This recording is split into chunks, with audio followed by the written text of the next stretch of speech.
আসসালামু আলাইকুম প্রিয় দর্শক। আমি আজকে আপনাদের জন্য নিয়ে আসছি বম্বে সুইটসের আলুচ ভর্তা দিয়ে তৈরি স্পেশাল চিকেন পটেটো ড্রামস্টিক। চলুন ধাপে ধাপে দেখে কিভাবে এটা বানাবো। প্রথমে গরম পানিতে লেবুর রস, 1 চা চামচ আদা রসুন বাটা, 1 চা চামচ লবণ আর 6টি মুরগির লেগ পিস দিয়ে ফুটিয়ে নেব সেদ্ধ হয়ে আসা পর্যন্ত। এরপর হাড় থেকে মাংস আলাদা করে নেব।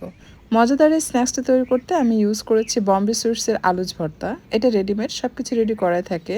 চূড়া ধরিয়ে আলাদাভাবে আলু সেদ্ধ করে বা শুকনো মরিচ ভেজে নেওয়ার কোনো ঝামেলা নেই।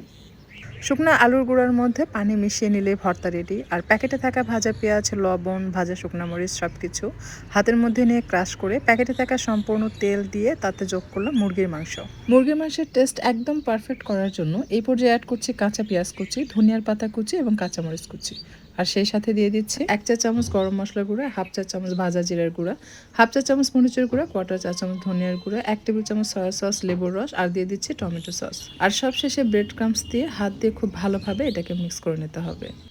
এখন আলুর মিশ্রণের মধ্যে মুরগির হাড় দিয়ে আমি এটাকে ড্রামস্টিক তৈরি করে নিচ্ছি। এভাবে সবগুলো তৈরি করে নেব। সবগুলো ড্রামস্টিক তৈরি করে নেওয়ার পর ময়দার মিশ্রণে একটু ধনিয়ার পাতা কুচি দিয়ে তার মধ্যে ড্রামস্টিক ডুবিয়ে আমি এটাকে ব্রেড ক্রাম্বসের মধ্যে জড়িয়ে ডুবো তেলে ফ্রাই করে নেব।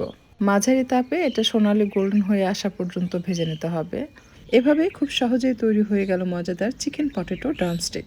ঘরে বম্বে সুইটসের আলুচ ভর্তা থাকলে স্পেশাল কিছু বানানো কিন্তু আর কঠিন কিছু নয়।